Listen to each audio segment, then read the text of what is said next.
Everyone. Sorry, Danielle, you're on mute. All right, to the president of Chi Omega Omega chapter, Brandy Garris, to our program chairman, Dr. Tasha Smith, to all community members, students, parents, members of the Divine Nine, and my sisters of Alpha Kappa Alpha sorority, I want to welcome you to the Professions in the Arts, a virtual panel discussion in collaboration with Target 3, Building Your Economic Legacy, and hashtag CAP, the college admissions process.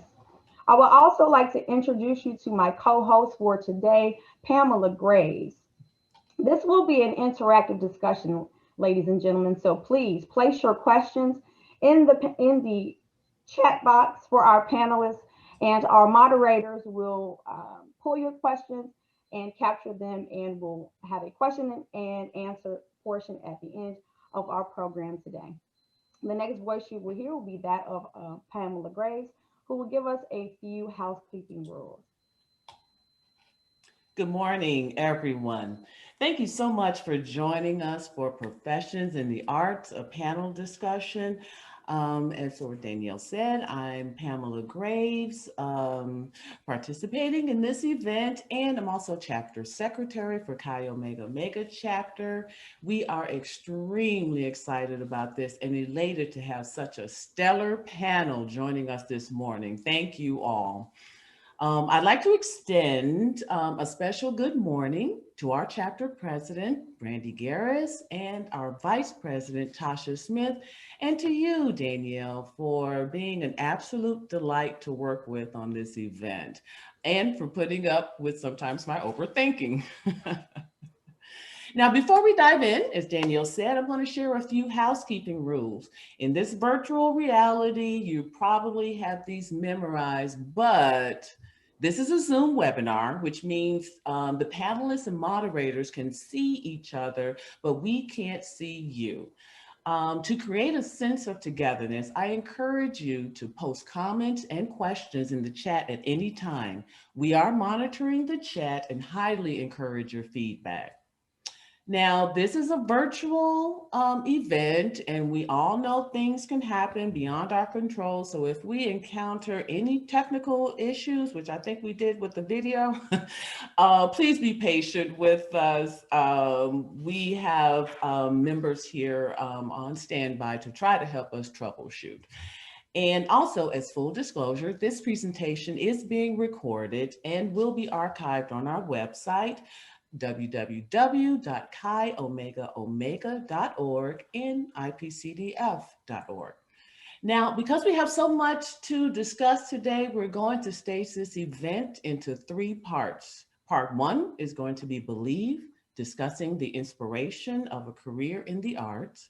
Part two, Finance, getting down to the business side of a career in the arts. And part three, Promoting, allowing our panelists a chance to discuss their projects and what we can look forward to. So let's get started by introducing our talented panelists. Danielle? So I did forget to introduce myself. And I am the chairman of Target for the Arts for Chi Omega Omega chapter. Now that that's out of the way. Our first panelist today is going to be Fania Bourne. She is an actress and writer known for her roles in Chicago PD, Blackboard Jungle, and My Online Valentine. Fania is a military brat who currently resides in Chicago. She is an alumnus of the Illinois State University, where she double majored in acting, and she earned the Irene Ryan nomination, and Spanish, where she studied abroad in Mexico.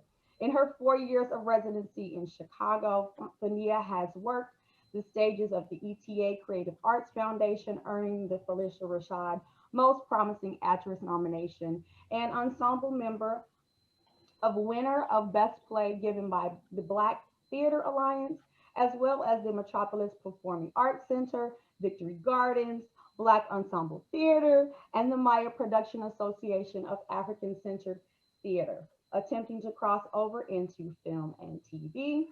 Fania started doing background work for Fox and NBC network affiliated shows. From being a core background actor to becoming a stand in, she finally earned her first speaking role on Chicago PD. Please welcome Fania Bourne to the panel.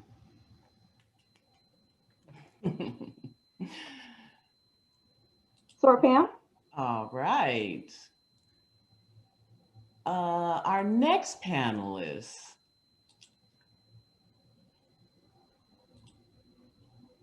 is Harold Dennis.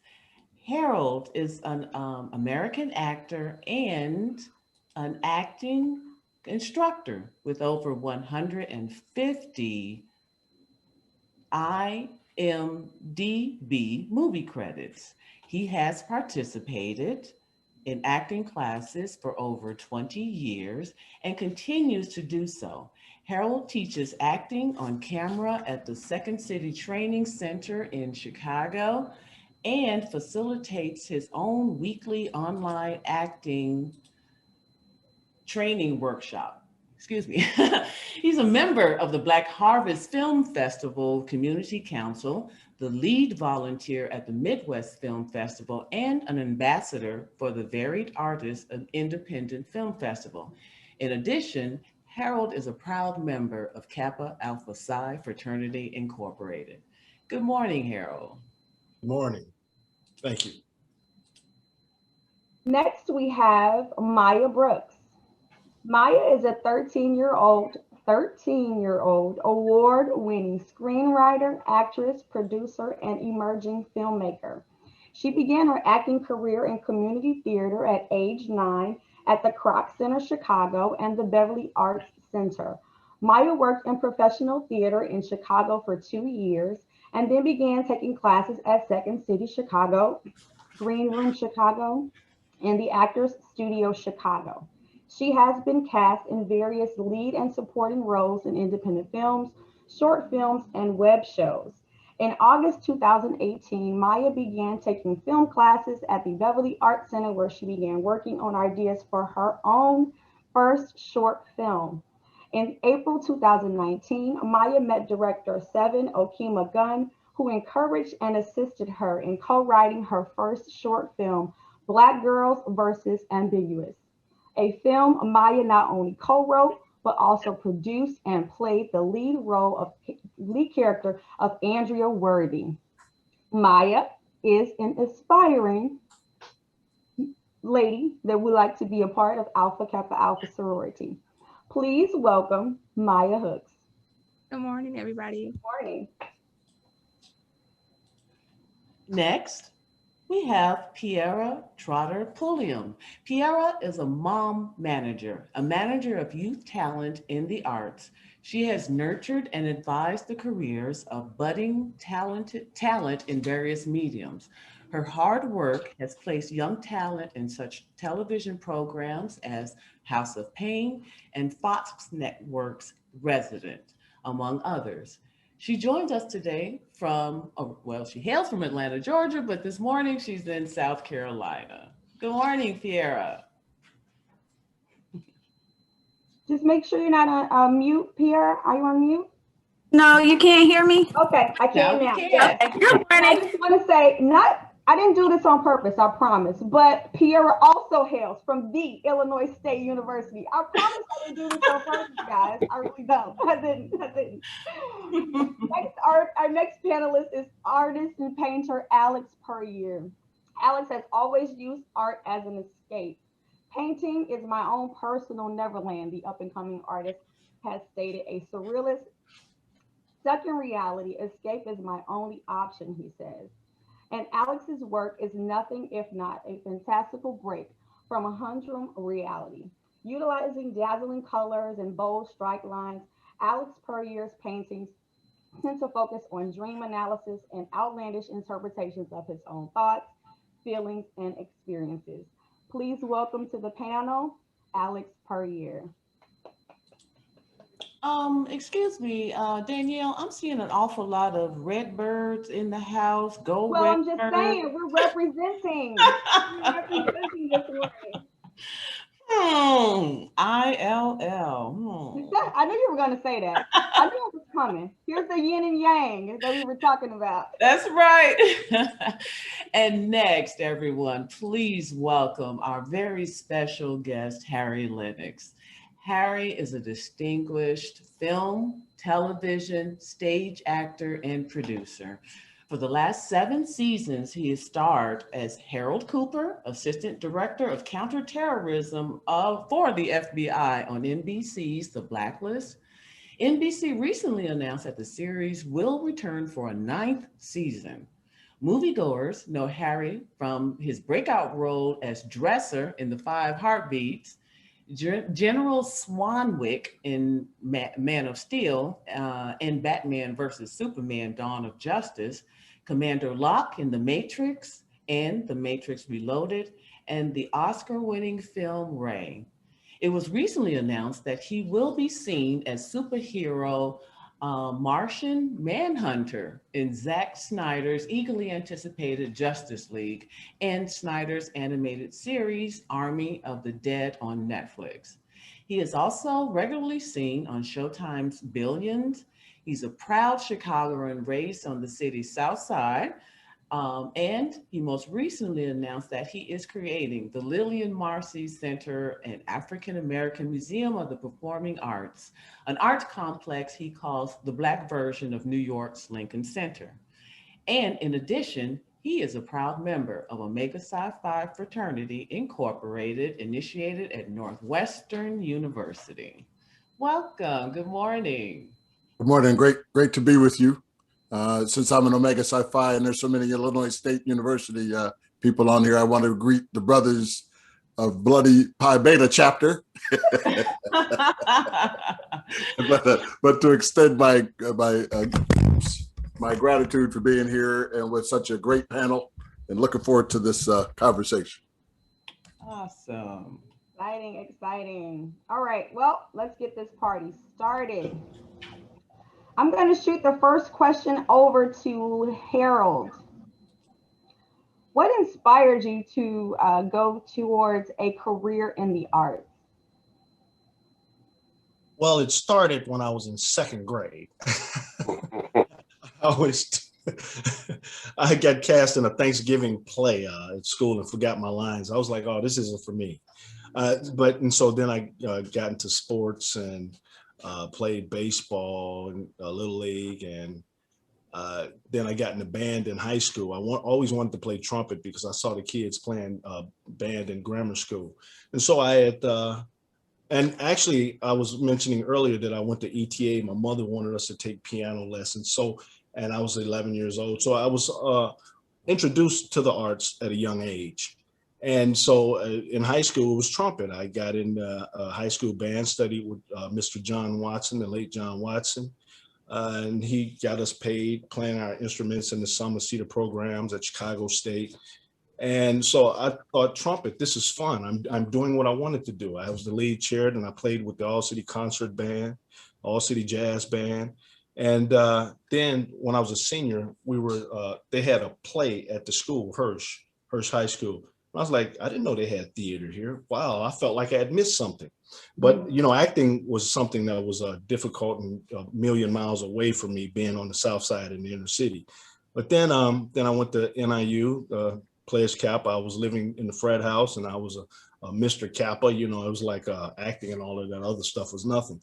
But then later on in life, I looked up and my high school band teacher, John Watson, was in the movies. I was like, how's Mr. Watson in The Fugitive? He's a band teacher and he's got lines with Harrison Ford. Right. I was shocked. I was like, wow. And then I looked up, he was in Soul Food, Uncle Pete, the old guy that came out with, that was my high school band teacher. And then Groundhog Day, Hoodlum, and I was like, wow, this isn't impossible. And so I was like, I want to do it. And then to back up a little, one of my aunts, Aunt Marion, she just recently passed, actually a year ago. She did a one-woman show off Broadway and overseas in Edinburgh and all over Europe. And that her one-woman show was turned into a movie, and it's on Amazon Prime. I got a chance to see it. And so all of this was in the back of my head. And so when I saw Mr. Watson, I was like, you know what? I think I want to do that, you know, out of the blue. I was like, and so I started doing extra work back in 97. And then my buddy Kenny says, why don't you take some classes? So I took classes over at ETA back in 97. Then it was the beginning class. And then the late Okoro Harold Johnson over there was like, there are no men in the advanced class. The guy says, well, I don't have another $300. He's like, don't worry about that. And so I was like, I'm there. So, you know, I was in heaven. I started taking classes Tuesday and Wednesday nights for a school year. And the rest is history. I mean, it was just something that was in the back of my mind. And when I saw that it wasn't impossible, I dived in with both hands and both feet. Wonderful, wonderful. I think that a lot of people that are sitting on the panel today and our participants will rang out, among other things, was the ETA Theater.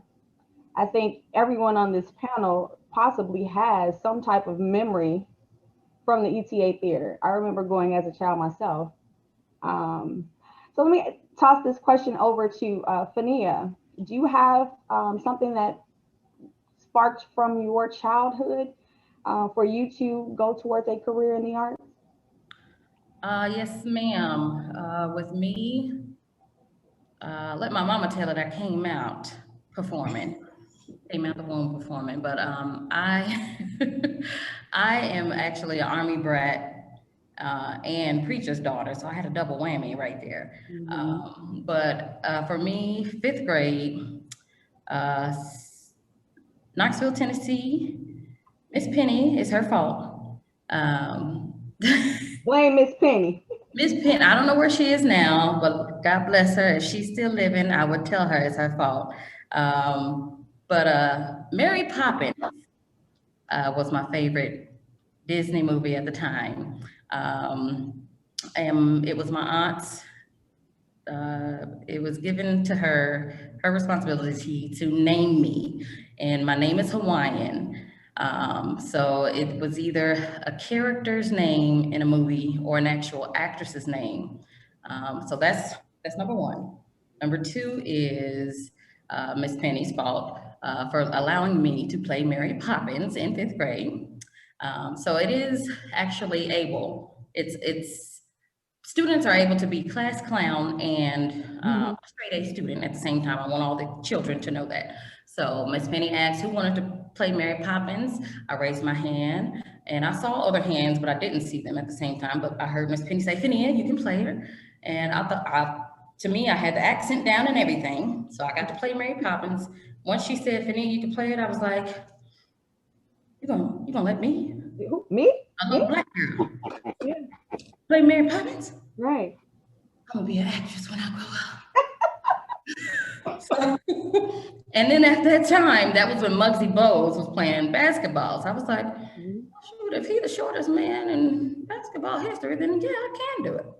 So the third thing was, I remember that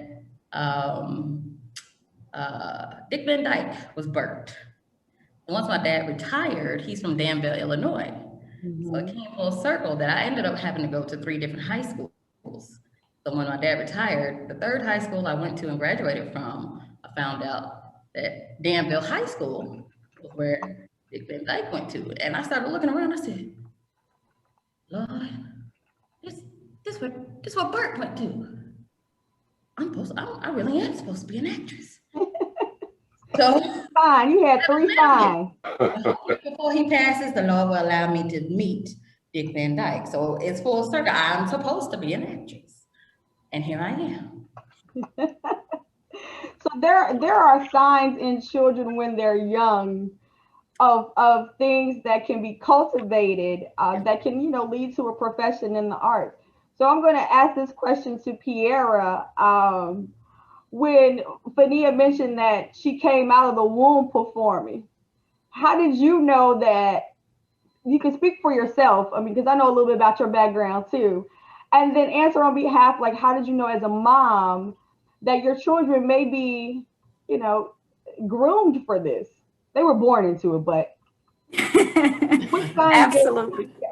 So tell us about yourself and how did you know that this was an aspiration that you wanted to have? And then what did you see in your children that you knew that this would be something that they would like as well? Okay. Can you hear me?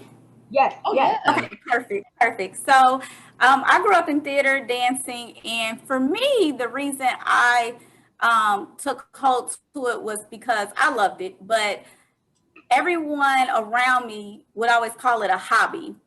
So they were like, oh, you're still dancing? Oh, you're still doing that, and that really inspired me more because it wasn't a hobby for me. It was something that I loved, something I had a passion for. And to this day, even though I don't dance, I teach children. So not only do I manage them as far as the acting career, but I still teach dance. So I teach ballet. Yes, I went to Mayfair as well. I saw someone put that in the comments. I danced with Mad Rhythms as well, just tap dance company in Chicago. I am originally from Chicago, although I live in Atlanta. When I first had my son he had personality. He just would talk to anybody, anywhere. And so that's what originally even to this day, he's 11 now, and everywhere he goes, he introduces himself and he just starts talking to anyone. So I said, he's just not shy. He did dance a little bit, but we were auditioning for a school play, and the teacher gave him a script, and he learned the script in like maybe an hour. And me and my husband, he was like 5 at the time. Me and my husband looked at each other and we said, how did he learn that fast? I couldn't even remember it. And so that was another thing. And so he just remembered. And even now he'll get an audition and by himself, we don't even have to sit with him anymore. By himself, he'll learn it so fast. And his memory is just great. So that was one thing. And then he's just outgoing. He just talks to everybody. And so that's what initially just sparked they just had so much energy. But as you said, Danielle, just because of my background, they were also born into it. My whole family is in some type of arts, whether it's performing arts or visual arts. So we are a very artistic family. Great. Thank you, Kiara. Awesome. Danielle, I have a question. Alex, you are a very talented artist. What motivates you? What motivates you to create the pieces you create? It kind of comes from just everyday life, really. I take in what I see on the news, music, a little bit of everything, like pretty much gives me a sprinkle of inspiration. And once I get that all in the pot, I tend to mix it up and, lay it out, either canvas or paper.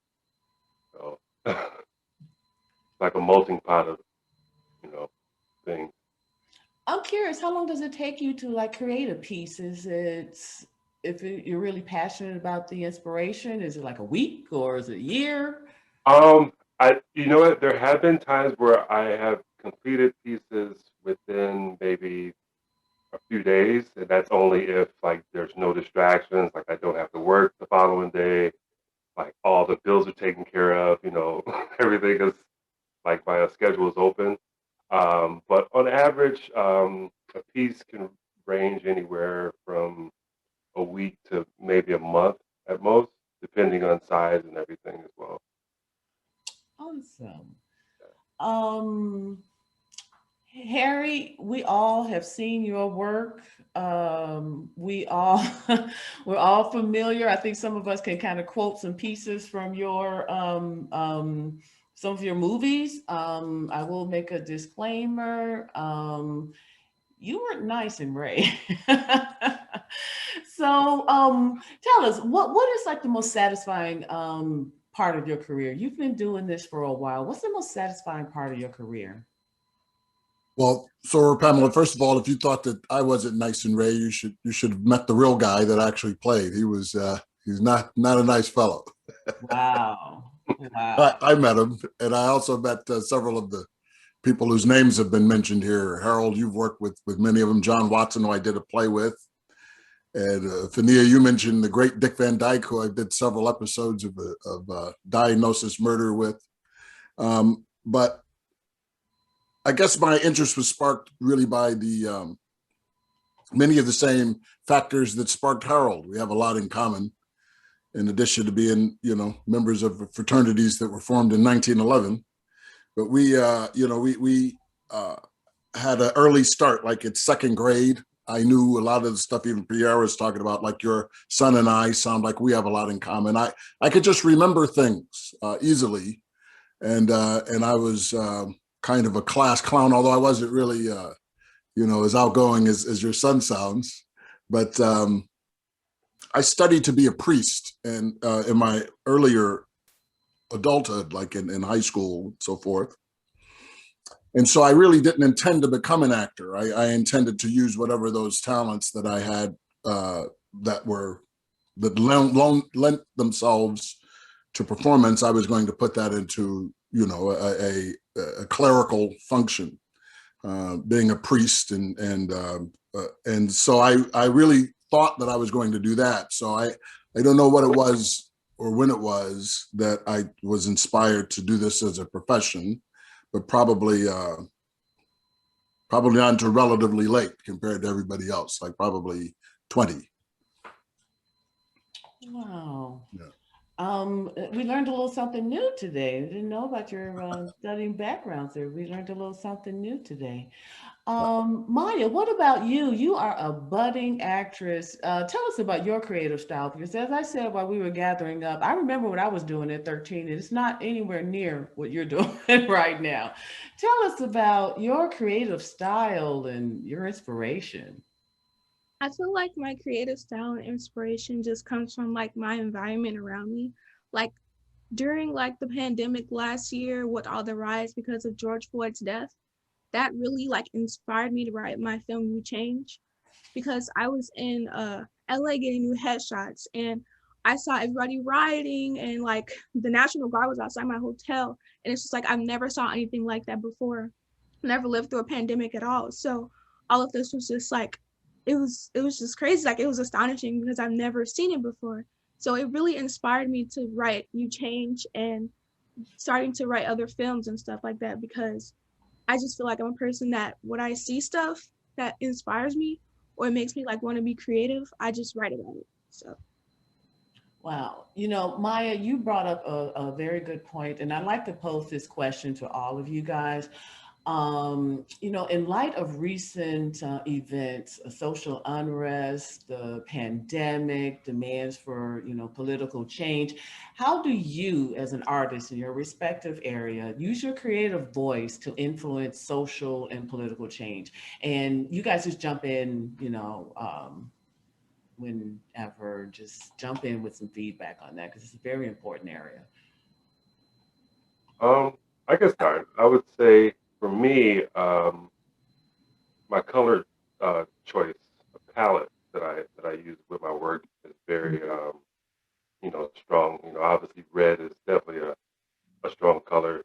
So and most of the times in my subject matter, what I want to project, you can kind of tell if the energy is really vibrant, or if we're pretty much kind of like setting the mood. So I would definitely feel like within, like during this whole time of change and everything, like I've noticed that my work, not even purposely, just kind of like subconsciously has like gone to that route. It's almost like leveled off into a different ether. You know. Mm-hmm. Yeah, I could jump in. It's, on the acting side, it just so happens that film projects have come up on that subject matter. One of my noobs, El Arthur Bay, wrote a film, and it's a short, and it's a one-person film with just me in it, and it's dealing with driving while black, dealing with police brutality and those types of things. And if you can imagine, just me in a car for 12 minutes.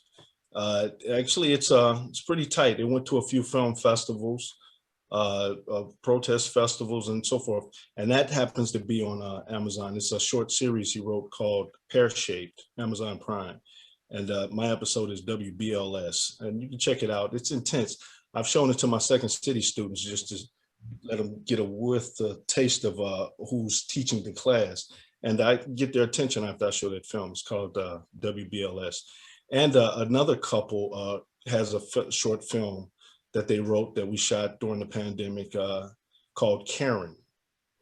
And I play that Black guy. And it's a short, and it's moving around to festivals because it's pretty powerful. I think you can see that for free. I just have to find out where she's got it if anybody's interested. And that's effective. And last year, doing my part, sitting around watching CNN and MSNBC and a little bit of Fox, dealing with the George Floyd thing. It was killing me just to sit here. And so I teach at Second City, so I get to take classes. I took the intro to screenwriting, the writing one, the writing lab. And what ended up coming out of that is a short film I did called Documentary. And it's a narrative dealing with police brutality. And we shot that last October, and right now it's in post-production. And we'll get that finished up shortly, and it'll move around. I got some of my acting buddies to come on board, and we shot that during the pandemic, and I'm pretty happy about how it's going to turn out. So, that's my part, in the arts and dealing with this stuff. Harold mentioned something, driving while Black, and as we think about things that have happened most recently, a lot of them deal with motor vehicles, traffic stops, right?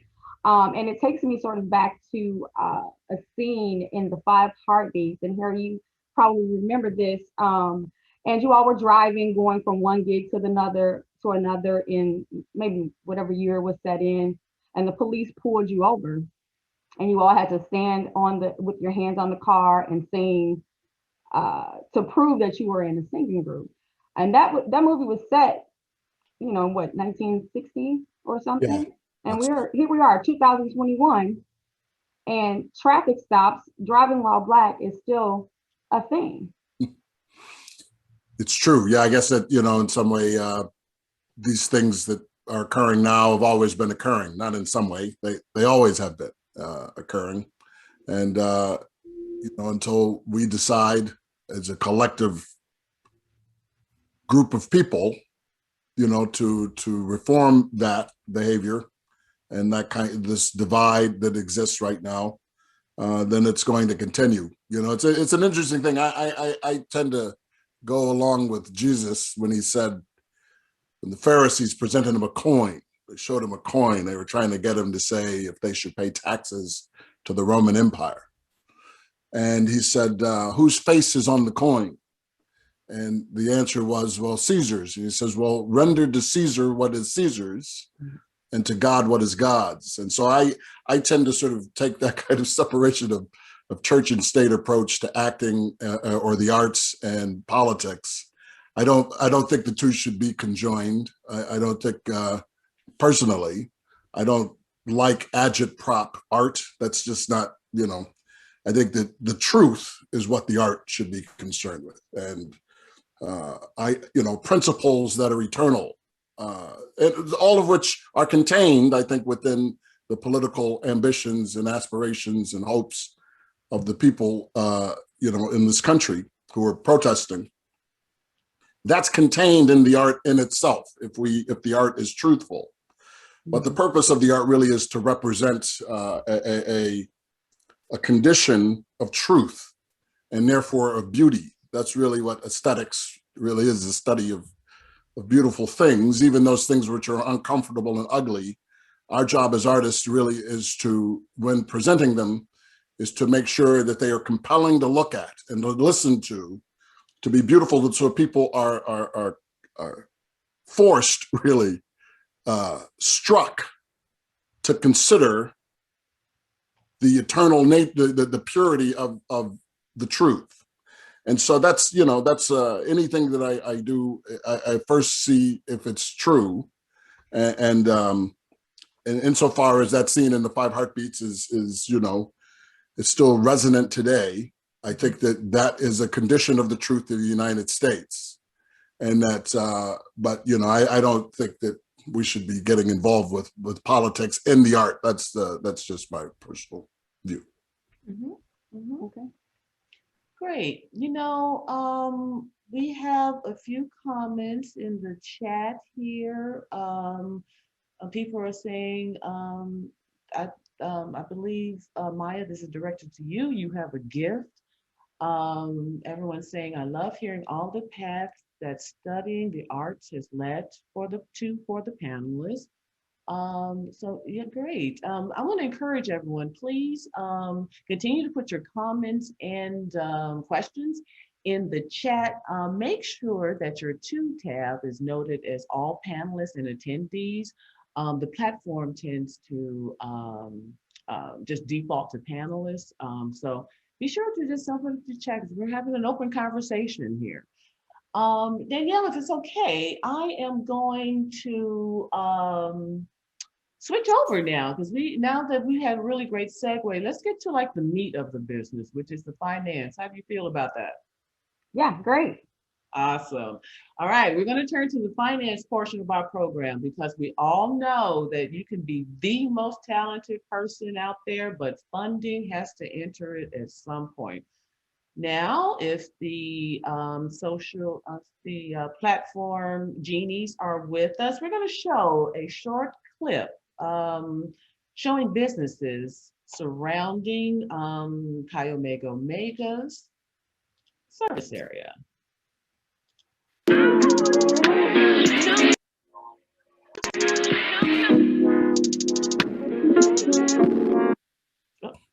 And assuming I'm rooting for everybody that's black. Yeah. Yeah. Assuming I'm rooting for everybody that's black. Yo. Look. Assuming I'm rooting for everybody that's black. Spent about 2 racks on handmade new rags. Assuming I'm rooting for everybody that's black. That's everybody from sports to college class to rap and back.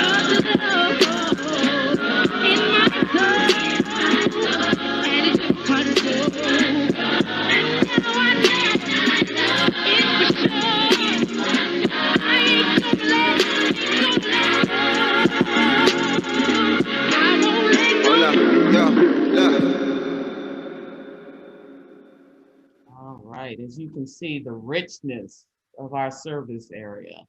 No, this is going to, I'm going to lead off, Harry, I'm going to start with you in this section. Now, to begin, I want to make a disclaimer in my day job. My company, Chicago Community Loan Fund, provided funding to Harry and his team for the Lillian Marcie Center. And I believe some of my colleagues have joined us here today. So hello, CCLF. And I have to say, I am extremely excited about this project, not just being a South Side girl who grew up not too far from where the theater is going to be at 4343 South Cottage Grove Avenue, which is a historic area and historic building itself, yes. So Harry, tell us about the Lillian Marcie Theater. Yes, well, thank you, sir, Pamela. This is something I think it might be what unites the two of us in a way, is this project, which, as you said, has been very generously supported. And I'm very grateful for the support of Chicago Community Loan Fund, because it has really enabled us to get the public funding, which is extremely important to make this vision happen. You know, I grew up in a Chicago South Side where a lot of the people are mentioning organizations, institutions really, that were influential, you know, Mayfair, Ebony Theater, you know, Talent Association and so forth, Black Ensemble. All of these are vitally important to the quality of life that we have in the city as a people. And we need places that we can identify and look at that can provide those services. Every other city, every other part of town to some extent has such places. The North Side is fairly littered with them. New York City, if you go to Harlem, you can go to the Apollo, you can go to the Studio Museum of Harlem, you can go to the Dance Museum of Harlem. There's all of the cultural institutions that are vital. You know, people talk about STEM subjects, science, technology, engineering, and mathematics. And of course, we've been pushing for STEAM, which would put the arts in that. That is part of our currency. It is as real as a dollar bill or as any other form of Bitcoin, certainly. But our collective contribution to the United States of America, the only unique art forms really, the other stuff really comes from Europe or from Asia and other places, but for the United States of America, our art forms were created by Black people. And many of those people have been from the South Side of Chicago. Right. And so we have to really do an homage, we have to do justice. And this is one of these ideals and concepts that I'm talking about what the arts should deal with. Is that it is only justice to put back those institutions that were there when we were coming up and that gave us the ability to figure life out. You know, Alex was talking about how he uses color to represent the emotional reality of what he's dealing with from what's going on in the world. Maya also talking about where, to some extent, they were able to learn, pick up these techniques, these tools that help them deal with life itself. And indeed, while we're doing that, this has to be instilled in our children. Yes. And so we want to, you know, create a curriculum where, you know, the Beverly Arts Center, God bless it, and other places like ETA, we want to combine all of those arts, give it a common home, give it a formal process by which we can create generations to come and preserve it while we're doing it so that we can perpetuate it while it's coming. And that's what the Lillian Marcie is. It is an incubator, if you will, a laboratory of the greatest art forms that our people have created. Those include dance, of course, and theater, film, television, oratory, and so to give it a home like that is worthy of it. Where does that exist now? And so this is not a disruptive business. We're not trying to reinvent the wheel. We're not going around pounding our chests talking about, you know, what we have been denied. We're talking about what we can do as a collective group to create this for ourselves, to protect it for ourselves, and to instill it for generations to come. The Lillian Marcie Center seeks to do that. I think that we will, and especially with help like that which we've received from the Chicago Community Loan Fund. So, but we really need the investment of Maya and Fania and Alex and all of, you know, so we need to actually welcome and as we create this community village, this global community, which is designed for the 21st century, and which will be funded by very many ways. So probably we can get into this a little bit later, but in terms of the financing aspect of the arts, something which I'm learning in real time now, but it is private, it is public, a lot of it is philanthropic, but we all have to invest. And if we do not have the capital of actual money and cash, we have the capital of the great talent that is represented here today. I'm just going to read some of the things because the chat is blowing up. And Tiffany says, I love that. Mr. Lennix says, how you respect the art. This is a wonderful discussion from a former dancer and lover of the arts. This project is very exciting. Can't wait to hear more. I'm super excited about the theater. So yeah, obviously there is a demand waiting for this. I'm going to share just a few tidbits, just a few fast facts. The site of the Lillian Marcie Theater. I don't know if people know this. You know, you drive up and down Cottage Grove. That used to be one of Marshall Field's original stables. And I understand you guys are keeping some of the elements of the stable in there, which is so this is going to be an architectural gem coming to Cottage Grove. Tell us about the name, Lillian and Marcie. Tell us about the name, where that come from. Yes, well, thank you. I'm happy to talk about these two ladies, but Lillian Marcie is not one person, it's two. And those two ladies include my mother, Lillian Lennix, who was, you know, a common laborer, you know, a laundress, but somebody who, you know, was one of 13 children, whose father was, you know, in the First World War as a sergeant, which is unusual for Black people to achieve that rank at that time.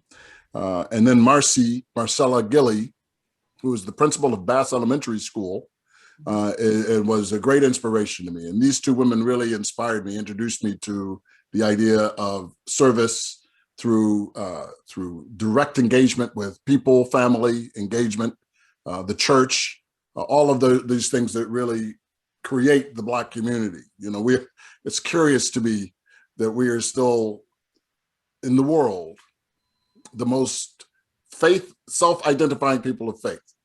Some 92% of Black people consider themselves of a faith. That far outstrips any other group of people. I guess I bring that up because these women, my mother particularly, made sure that I was in church every Sunday, and Mrs. Gilley made sure that I had this idea of service. And when I was even studying to be a priest, which we discussed earlier, the idea of service was what we were instilled with. We had a motto which was ora et labora, which is pray and work. And so these two women represented that in some way. One was ora and the other was labora, and they were interchangeable. So anyway, that's why it's called that. And I think that they were the manifestation of a result of people figuring out the world. This is, again, I'm gonna quote my friend Alex Puryear again. You know, he figures out, they figure out the world through the arts. And these women figure out the world through their disciplines and their lives. And so I thought it fitting. Wonderful. You mentioned figuring the world out through the arts, and like these projects like this give an opportunity for young people to see something that they may not have the opportunity to see, because when you see something, then you can be that thing that you see, you know. So it's important to have these projects not only present, but accessible. I mean, we do have these things, but they're way on the other side of town. Right. You know what I'm saying? So here we are, we have this coming to our neighborhood, right? So, and it's there really to cultivate talent and to inspire people. So I'm going to throw this out to the entire panel. What is one thing that drives you, that passion? What makes you passionate? And what is the business side of that? Like, how do you use the business side to pursue that passion that you have? I'll go first. I'm a single mother. Believe it or not, I have a soon-to-be 20-year-old. And I can say right now that she done passed me up. I am a very proud mother because she has done more than I have done at that age. She's a manager at her job, no kids, thank the Lord. And she's on her way to college. But as a mother, I can say that with me, where I went, she went while I was in college. I didn't get to enjoy the party life, and it was for a reason. So with me, I enjoy, like I said, I'm not from Chicago. And I know a lot of young people period, are scared of Chicago. But to me, Chicago is nothing but dirt with some concrete on it named Chicago. So I like to plant seeds to the young people here. And the art part of it is, I let them know, hey, I'm bold with it. To me, it's a ministry. My art is a ministry. And I use it by letting them know, hey, you know, I see the young men and I see them sagging, and I kind of not really flirt with them, but I let them know, hey, I like your panties. And then they hurry up and pull them pants on. I'm like, what you doing? You showing them to me? You know? And then they want to try to flip it. Oh, yeah, you ain't ready. Am I? You want to show me something? You know? And it's like, then I go into it deeper, and I'm like, you know, young man, you never know who's watching or what they can offer you, you know. And then I keep going with it, and I say, what do you like to do? What would you like to be when you grow up? And then on top of that, you know, a lot of people know, some people don't, but I actually just got in contact with the Epilepsy Foundation of Chicago. And my daughter was the first one to see me have a seizure. Some people know that I do, like I said, that I do have seizures. Some people know that I don't, or don't know that I do have seizures, but I continue to press on with my passion because I love it. And I believe that God wouldn't put more on you than you can bear.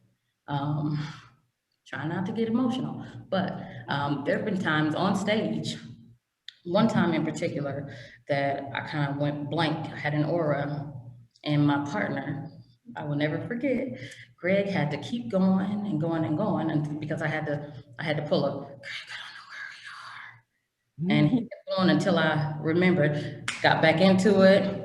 And at the end of that play, I broke down and I was like, oh, I'm so sorry. I still didn't give up though.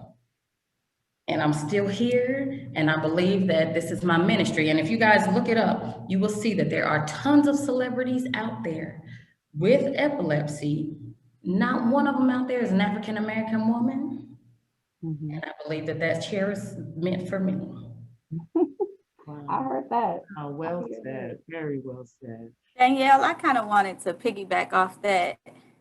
Can you hear me?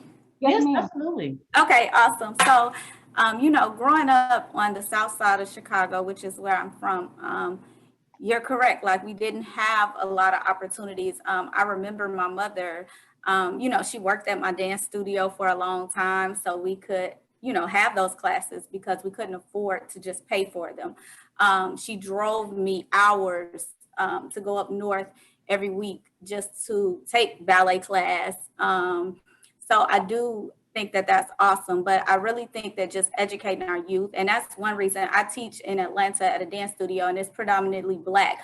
But I think just having that dialogue with children and educating them while they're young is very important. And that's why I continue, you know, to work with kids for so long, not just my own children, but all children, you know, just to let them be aware of what's going on in the world and just, you know, having that open communication, because there's a lot of kids that just don't have anyone to talk to, you know, so I just think that's important. And I just wanted to mention that just having those opportunities in the inner city is awesome. Thank you. Awesome. Alex, let me ask you, what is explain to us the business side of what you do? So I know that you have artwork and galleries and things like that. Well, break it down for the people. How do you make money? It's definitely pushed through promotion. I think with anything in the arts, it starts with word of mouth.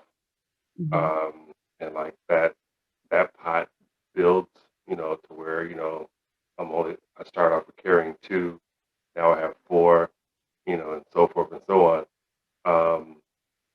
But the way that I, you know, finance or, you know, make my profit, it's just, you know, kind of like promotion. It took me a minute, you know, to get on board with the social media. And then when the hashtag world came in, I was like, wait, Right. now? Yeah, hashtag my stuff too? I can't just say Alex for your art. They're like, no, you need to hashtag Chicago artists.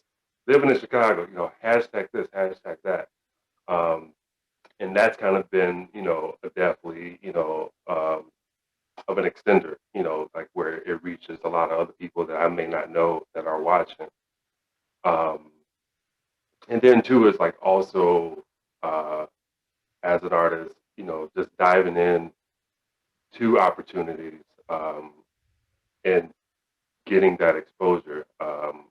You know, I probably would say most of the time, like when you know, coming up, it was kind of like any free sort of like opportunity to showcase my work, you know, whether it was a cafe or like somebody who opened up a shop and like, I'm looking for art, like, I'm your dude, you know. But then over time, where the financing comes in, it's almost, it kind of like, I want to say like the art world or the gallery world tends to narrow it a little bit, where you have to, where you're introduced to, you know, paying like, you know, a fee. And that's just like a fee for them just to see your work. So that kind of like narrows you, but it puts you kind of like a tier with other artists.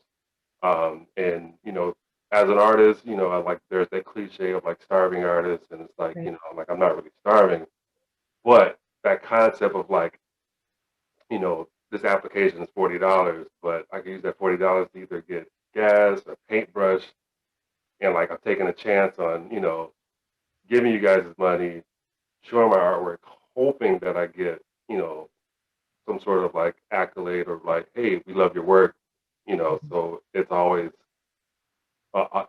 it's a hot and cold dance.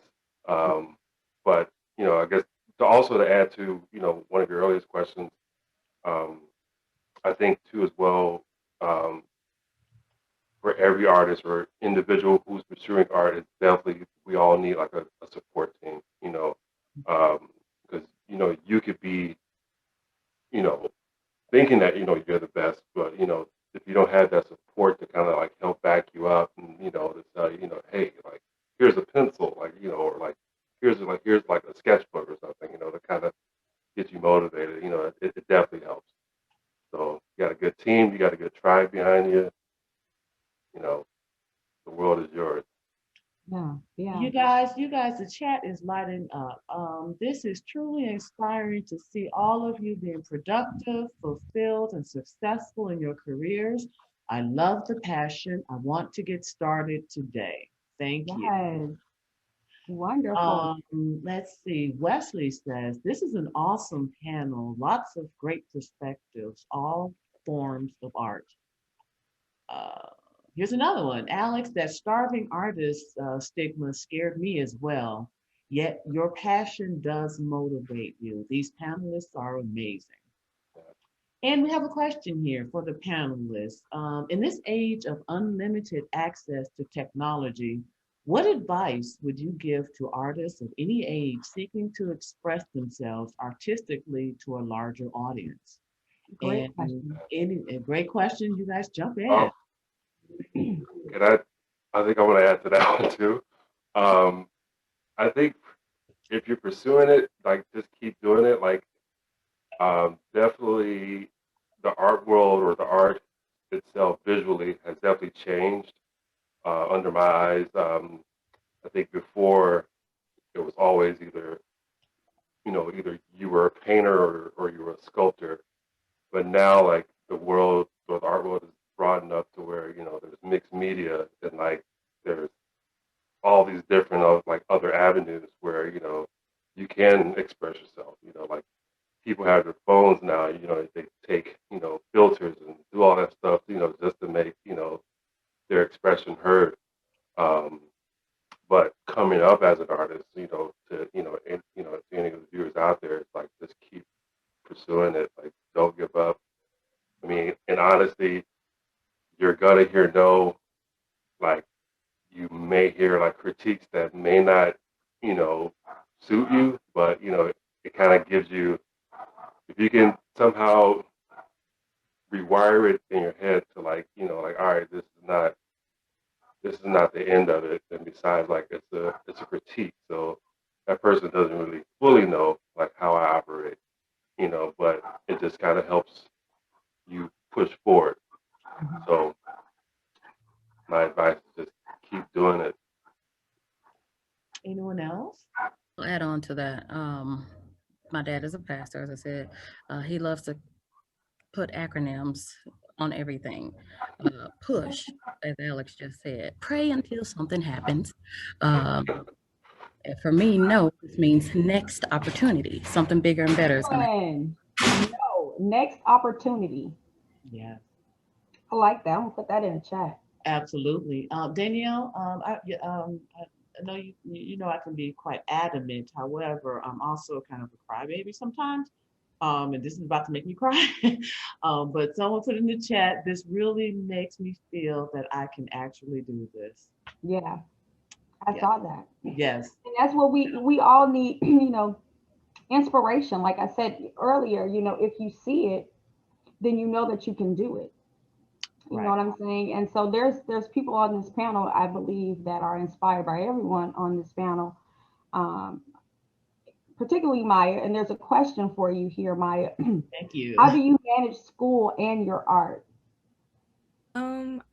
I feel like because I'm used to like a structured day and I have like time management, because when I get out of school, I have swim practice for 2 hours and then I have like a script analysis class. So I'm just used to like having something to do like every day and just setting like a time schedule for schoolwork, homework, swim practice, auditions, because you get auditions here and there. And then on top of that, I wanted to add on to like when people say they want to do this, like me like starting out like young and whatever, I had to deal with rejection, and that took like a lot out of me and it made me stronger. And I feel like when people like want to join and do acting and stuff like that, you have to learn how to deal with rejection. Like it's hard. You're not going to get every opportunity you want, but like I don't know how to pronounce her name, I don't want to say it wrong. I answer to anything. Yeah, that it's always something like next, like you have to work on your next project and whatever comes next is your next opportunity. So I just feel like dealing with rejection is like a major part of being in the industry. So Wow, great, great. Harold, I'm going to pose this question to you, and then afterwards, the rest of you guys chime in. Who would you like to work with that you have not already, and or what new medium would you like to do that you have not done before? Well, there's a plethora of people that I would like to work with. And when that opportunity presents itself, then it'll be right there in front of me. So I have the old vision board that I made Christmas, New Year's 2016, and it's sitting there, you know, and I'll glance over. And Harry, you're on that vision board. And actually, we had the opportunity to do a scene a couple years ago. And so I think the vision board can possibly be a technique that does work. As far as a new medium, I was thinking recently, I've been thinking animation. And so there's a guy that told me 10 years ago that's doing an animation series that I knew from college. 10 years ago, 11 years ago, he says, Harold, I got a role for you. And so a couple months ago, he finally sent me sent the script and showed me a picture of my character. And so I'd been thinking about animation recently. And so then here it comes 10, 11 years later. And then a guy just sent me last night another animation that he's doing, and he sent a picture of me, and I like both of them. And so that's a medium that I haven't tried before that I was interested in, and it popped right up. So thoughts are things too. Think about it, you know, yeah. Anyone else? What about the rest of you guys? Anyone else? So many people. I feel like I've had the opportunity to work with other artists, but I find it more interesting when I work with other artists of different vehicles. And with that being said, like, you know, whether it be a music project or spoken word, you know, like a few years back, I did a project with a poet, and he had all these different poems, and he was like, read these poems, but I want you to interpret them. Like, you know, it's kind of like, what? You know, like, how do I, you know, so it was almost kind of like I had to pretty much untap out of my own mind to tap into his to kind of see where he was, you know, what type of picture he wanted to paint it.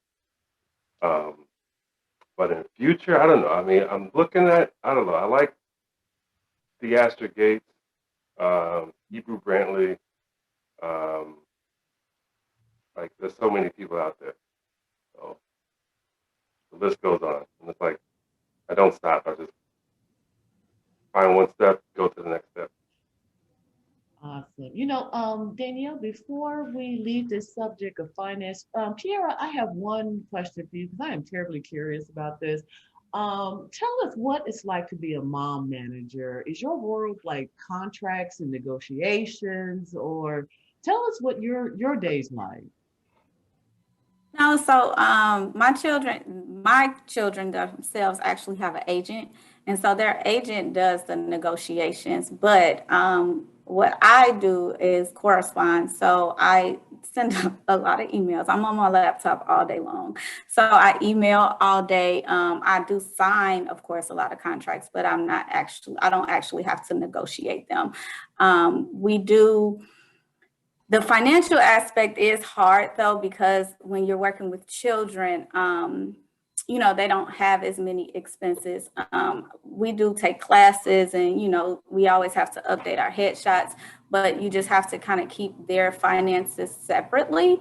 And then one piece of advice that I would just give to anybody, because I've seen this happen to colleagues prior to, you know where you are in your career and use your money accordingly to your career.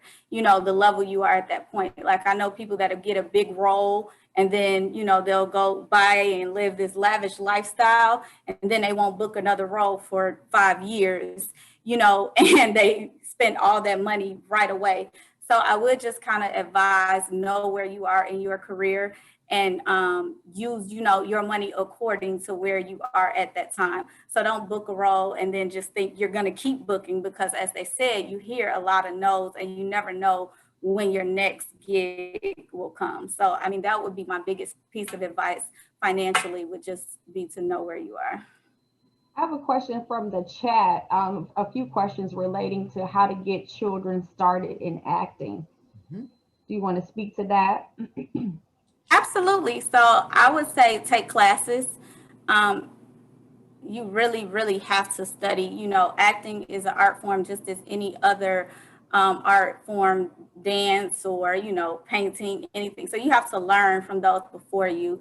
So I would recommend either finding a coach and taking private lessons, or, you know, joining acting classes. They even have them virtually now where you can join on Zoom. But that's the most important, would just be to learn the craft and just hone in on it. If it's something that you really, really want to do, then they'll know that because it is work. Like, you know, my kids, I say that, I'm like, they work. Like, I mean, truthfully, because that's what it is. And so you really have to learn.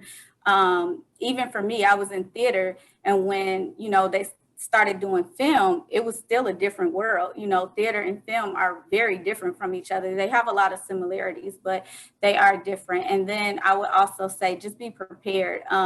You know, get headshots done, professional headshots, and just always be ready. But the main thing I would say is just to learn. You really, really have to learn first. It's not, you just can't go on. You know, you hear success stories and people think it's an overnight success. But as they stated, I mean, you hear a lot of no's.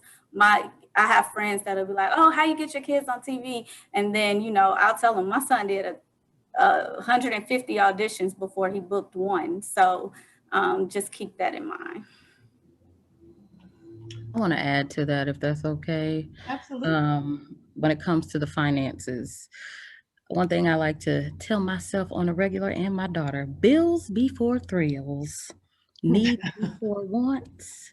I probably spend money on shoes. I get one pair of black, one pair of white, if that, probably every 2 years. I can only tell you, and I don't care if y'all make fun of me, I probably got one pedicure, but I get a pedicure maybe once a year, every 2 years. Make fun of me if you want to. If you want to touch on my feet, look at my feet because you don't like the way they look, feel free to pay for my pedicure. I got classes to take, as Miss Pierre said. I have to invest in myself, got to get a microphone, got to do this and that. So I don't care if my feet look a mess. I don't care if my nails look a mess. I got things to do. So like I said, bills before thrills, needs before wants, period. I think invest in yourself. That's a good one. Invest in yourself. I like that. You know, after we get the recording of all this, my art contribution is writing and journalism. I'm gonna like compile like I don't know, a poem or a short story using all of these really good anecdotes in here, because and they're getting high responses for everyone here in the chat. Bills before thrills. Awesome. Look into the questions before we leave this section, just as a segue sort of to promotion. With social media on the rise and everyone is on the internet, a question to Maya is, how do you promote yourself while still maintaining your image? Well, my mom runs like my Instagram account. I help her post the things, like I take pictures and I post myself and advertise myself. But protecting my image wise, I mean, you know, I'm a kid, so I act like a child.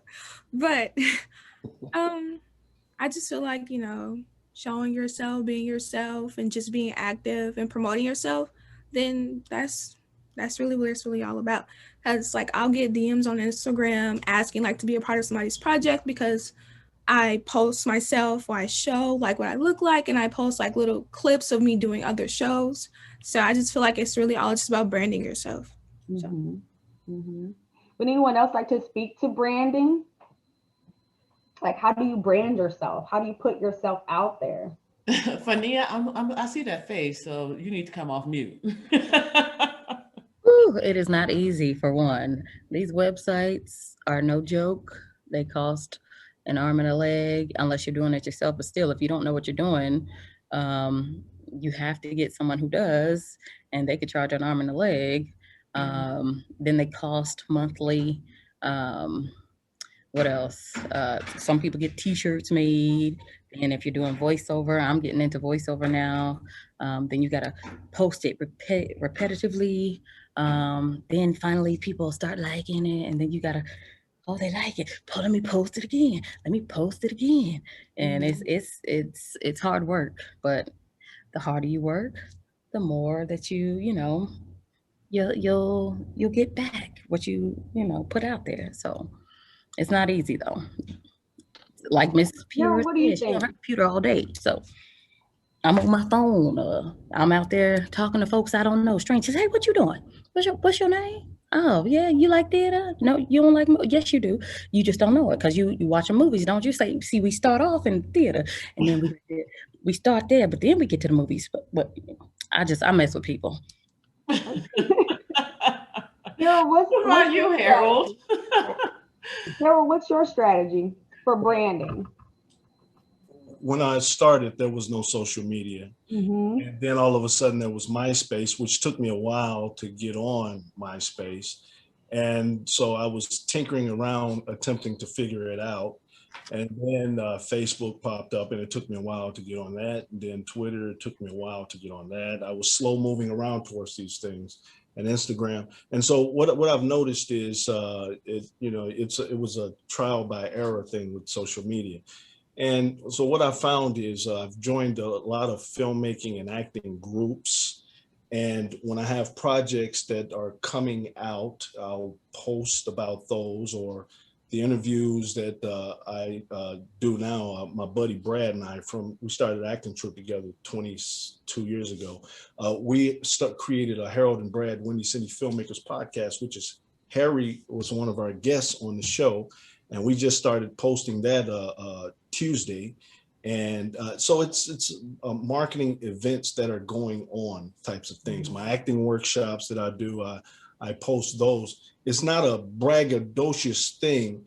It's posting the activities. And so it's awareness. And so as the more things that are going on, there's more things to post in different groups, film screenings, the Black Harvest Film Festival, accepting submissions, types of things. I post on those pages. And so I'm continuously moving around, sharing.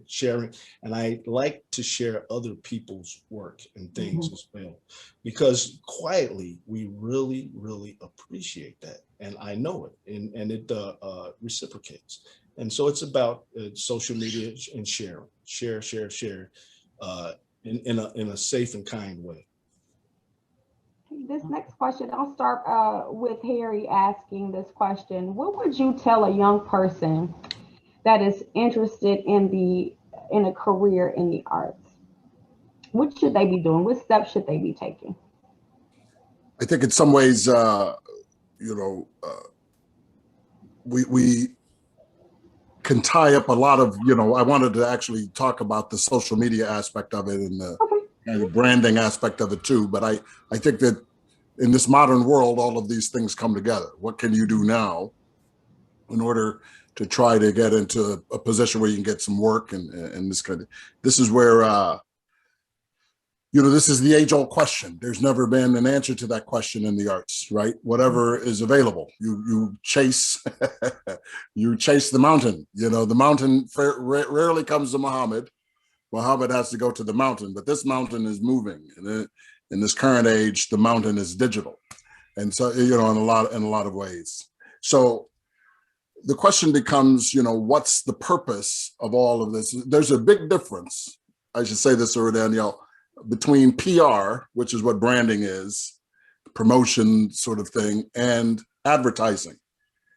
To this day, there's really no way to monetize all of this branding stuff. Like a few people, have managed to spin it into gold, kind of like alchemy. Those are for the young people on here, the alchemists used to try to turn lead into gold and so forth, because it's very close elementally. But the process to do it would be enormously expensive and not worth all of the effort. You just go find the gold, and so that's like chasing the tail of a snake. It's extremely difficult. So you can put all of this money into the branding, but that costs money, as Fania was implying, just to get the eyeballs on it that would make anybody consider hiring you in the first place. But you may as well put that money into getting better at the craft, or getting more beautiful, or whatever, getting into shape, or learning the craft better. So, there are all kinds of places that you can get spend your money, but how do you get the money? We like to say that the biggest part of show business is business. And, we've talked a lot on this about the show of it and how people are doing, but what does that equate to in terms of sales? So in terms of financing this business, this life, this vocation, you have to have somebody that's willing to invest in you. That might be you, or some friends, or some people for whom you are providing a service. They pay you money for those services. But in order for them to know about you, then you have to put yourself into a promotional aspect where you have materials that they can see, so that they can become aware that they should hire you for these jobs. And those are really the two ways that the money works together. Where do those monies come from? Come from advertising, or services, goods and services, and this kind of thing. And then somebody made the note that you have to think ahead in terms of how to allocate those investments and those monies. PR was talking about this a little bit, people spending their money all at once and so forth. But you have to look at yourself, if you're going to get in this business, as a business. You are your business. And so if you were an investor, a producer, a financier, and you had a product that you wanted to get to the point of sale, the POS, what is required in order? You have to package it. you have to produce it. You have to package it. You have to promote it, right? And so those three steps have to be financed. So really it's how to get from that point to this point. And so, I would say, in order to make yourself sellable, which is what it is, and you have to make sure that you look good, that you are prepared, all of the stuff that you all have been talking about. All of those things will put you in a position where you, rather than the 1,000 other people who want that part, can do it. And as Maya was talking about, sometimes the answer is that, well, you're not going to get that one. That one out of 1,000 you're not going to get, but maybe the next 3 you will. It's all a matter of probability and staying in the game long enough in order to be able to get from that point to the other point. And that's willpower and determination, prayer and effort and preparation. All of the things that Harold's been taking classes, teaching classes, all of these things are our ways of maintaining our connection into this pipeline, this crazy, insanely unpredictable business of show, where we have no idea where it's going to go, but all we can make sure is that we're prepared and that we're investigating, exploring all of those things. So I would say to the people who want to answer this, sum it up, to answer the question that you asked, is that the way to get to it is to be prepared to stay for the long term. You have to outlast all of the competition and be ready to, the thing that will distinguish you from the people who fall by the wayside is your willpower and your ability to endure, which is what makes us artists in the first place. You have to be willing to do it. You have to be willing to be seen and to be heard, to be judged, to be declined, to be denied. All of these. I'm sorry about this phone, but that's what it takes to get in the business. And if you have the stuff for it, because you just have to interpret the world this way, by all means do it. But certainly don't do it before you're prepared. And again, I go with Pierre. Do not, if you're a child, I recommend not trying to do this professionally. You have to, the bottom line is to try to learn the craft before you actually expose yourself to the perils of this business. It's a highly uncertain business. No sane, rational, practical person can do it. But we do know that if you're prepared to do it, then you can be fulfilled with it and in it. But just be realistic about those probabilities. Oh, this is great advice. I think you can apply this to any profession, really, but particularly here. Anyone else? Please contribute. I would like to piggyback off of everybody's response. Everybody pretty much hit on points. It's definitely repetition. The constant, that's right. Push yourself out there. It's like what Harry said, like, it does take money if you really want to get that marketing, manager out there. Like, they're gonna want a nice chunk. And you're like, yo, I only got $50. Like, I'm gonna need 49 of it, So yeah, like self promotion is the key. I think Danielle, you put it on the comment, like, you are your own business, and whatever that business looks like, like obviously, you have to know what your means are. You want to rock a diamond suit, but you can only afford, silver. Like, you might just have to do the silver, just at the moment.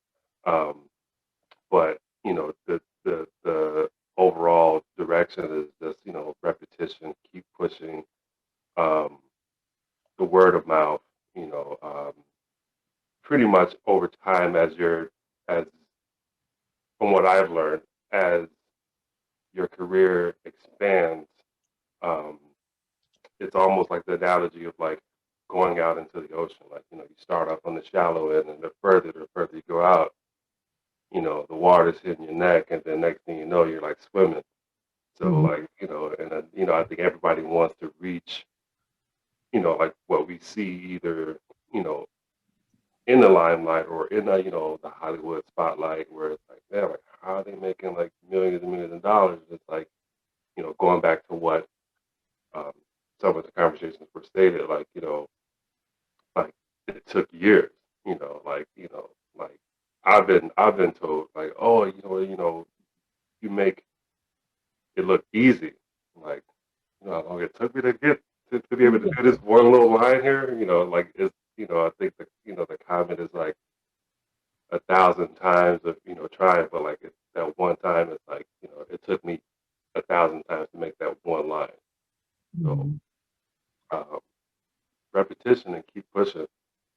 That's my, like, MO. Danielle, what do you think? You think we have time for one more? I think we do. We got to talk about this. We have to let everyone know what's going on with our panelists. So each person on the panel, just tell us about your upcoming projects. What can we expect to see from you in the future? Anyone can go. Let's start with Maya. Let's let you go first. Some up and coming projects I have. Well, I'm filming today and tomorrow. I'm gonna be filming You Change probably this summer or later in August. I just got on varsity swim at Mother McCauley, so I'm really happy.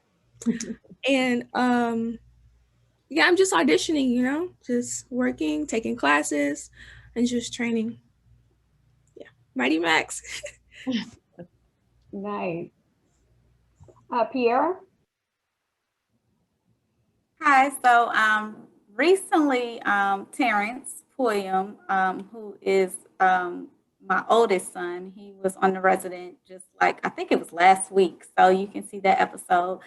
He also has an episode coming up on BMF, which is a TV show that has not started yet, but they have released that it's coming out. I have another Aria who will be in a TV show coming up on Lifetime.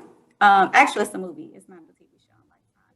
And then there's also another project that's coming out which hasn't been released yet. It's a TV show that's new, but we can't say the name of it yet. But it will be coming out sometime this fall, I believe. So. Awesome, awesome. Let's shoot it over to Harold.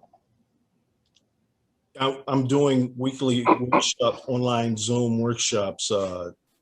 This Wednesday will be number 52. I started at the beginning of the pandemic lockdown last year, and I decided to just keep going as often as I can. So this Wednesday will be week 52.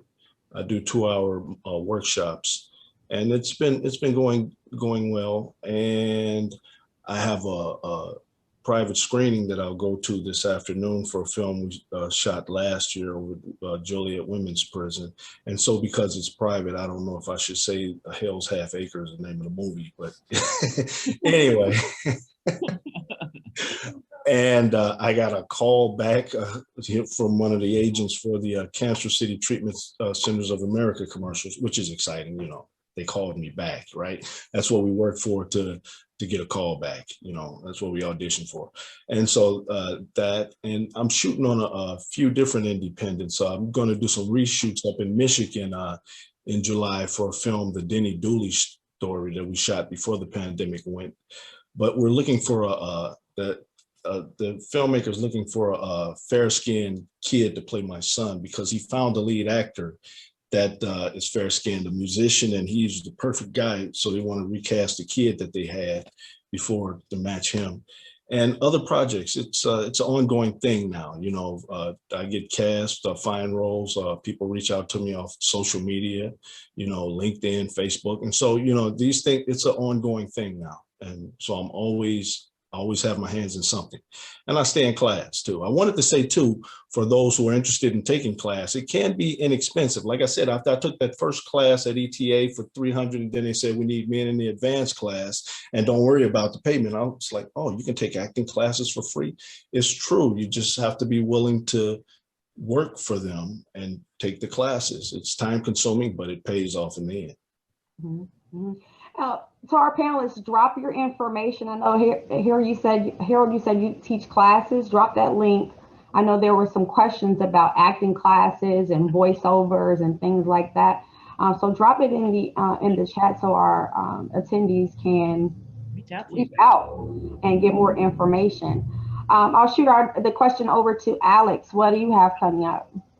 Currently, right now, tomorrow I will be doing a pop-up show over in the Fulton Market area, just with some artist friends that I've known over the years, in the process of expanding. I don't know how much concrete this is, but they just got a contract to possibly do a gallery at the Medina Temple over there. That's on Michigan Avenue. So that happens, you know, sky's the limit.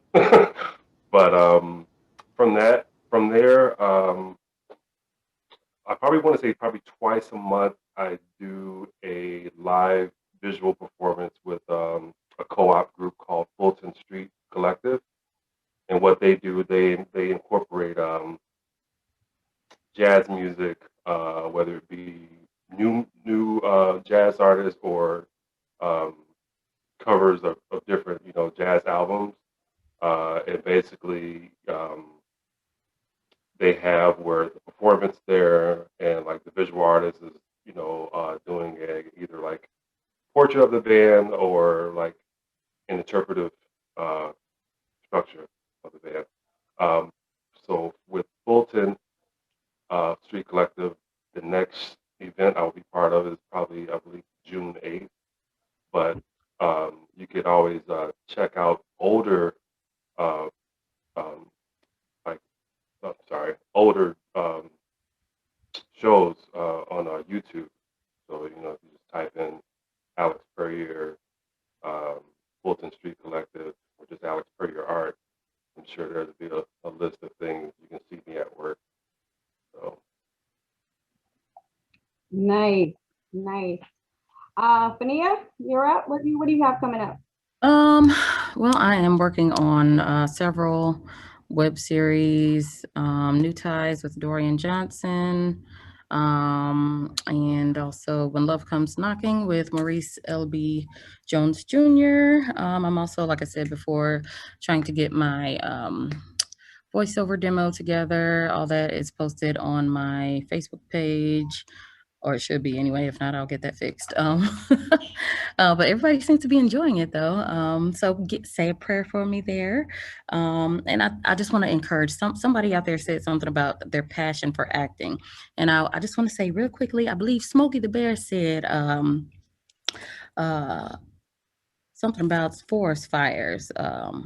Only you can prevent. Only you can prevent forest fires. So I just want to change that over and say only you can prevent your fire for your passion. Okay, so think about that, let it marinate. Okay, you didn't lose the passion, you just stopped it for a little bit. Okay, so you didn't lose it. Come on back into the field. Okay, and get it. You said you had the mic and everything. It's right there waiting for you. That's it. Boom. Certainly, last but not least, Harry, what do you have for us? I got a head full of ideas. And lots of ambition. Of course, the Lillian Marcie Center is really the thing that has my chief focus. However, I also wanted to say, Harold, if you're looking for somebody to play, you said a light-skinned son, I could be your light-skinned son. No, all joking aside, Maya, if you do your movie this summer or whenever it is, you let me know if you need an old guy in it. I'll come and do it a day. I'll come and show up. Put me in there. But yeah. Wonderful. Oh, we have a message in the chat. Mr. Lennix, please remember that AKAs of Chi Omega chapter serves in the area where your future theater will be, and let us know how we can support 366 members ready and willing to serve. We are about promoting growth in our community. Magnificent. That is a mighty help right there. I know what the AKAs could do with Chi Omega. I know what they could do and have done. You guys are a great inspiration, really a great model for what sororities and fraternities should be doing and are doing.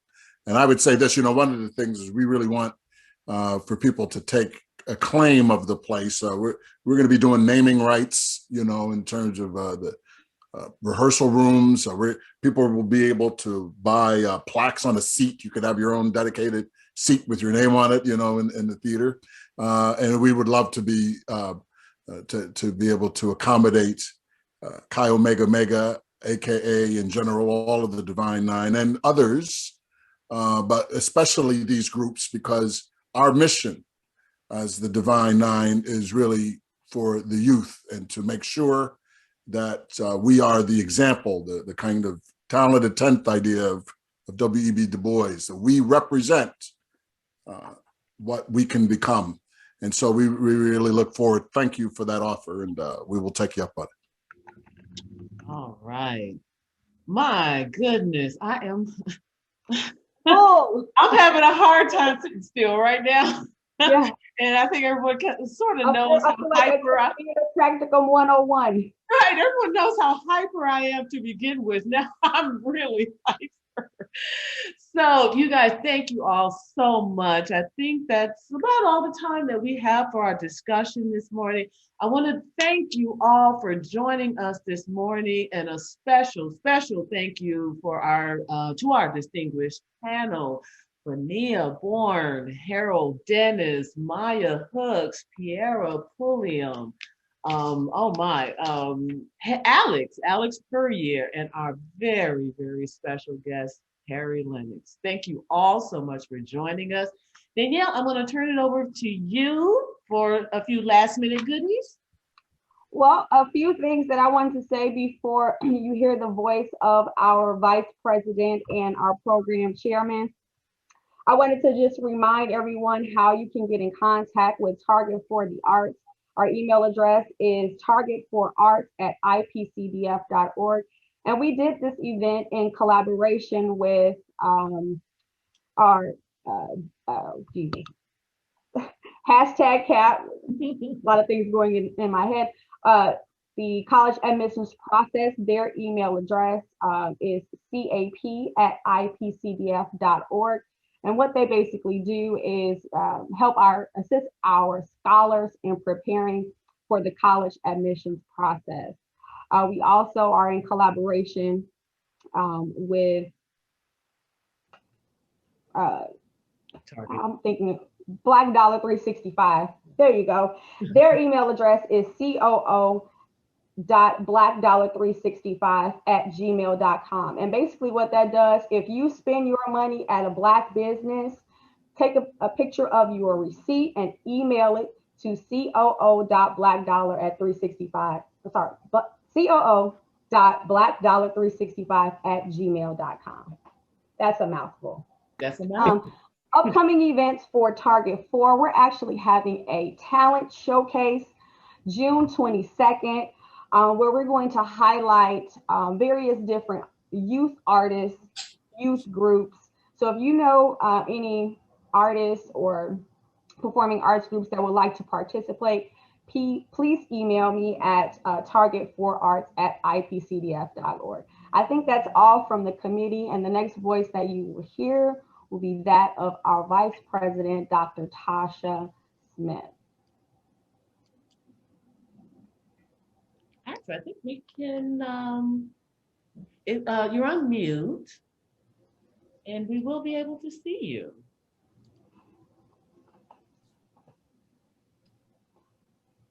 Madam President, you have to unmute yourself. Did you want to say a few words? Yes, I am so overwhelmed. Okay, so Harry Lennix, thank you. And as one of our former Basilees spoke or wrote in the chat, we will definitely support your endeavors with the Lillian and Marcie Center.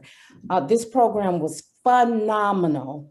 To all of our panelists, you shared a lot of information. Oh my goodness. And so we want to thank you on behalf of Chi Omega Omega chapter and the Imani Pearls Community Development Foundation on empowering us today.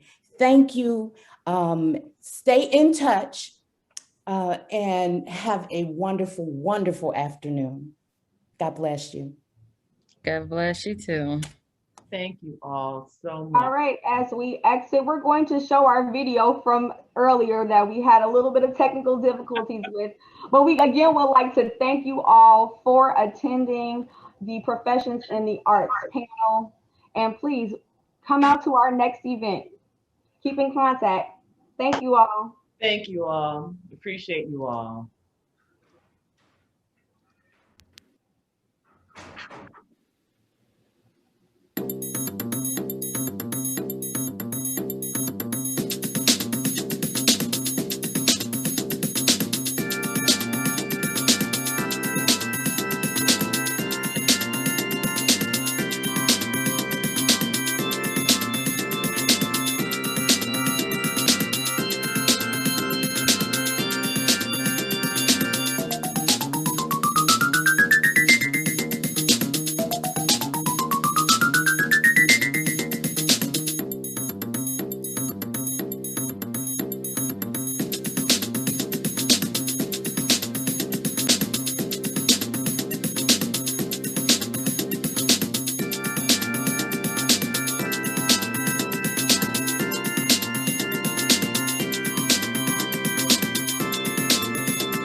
Again, thank you for everyone for attending our event, and we hope to see you on June 22nd for our talent showcase. Enjoy the rest of your afternoon. Bye.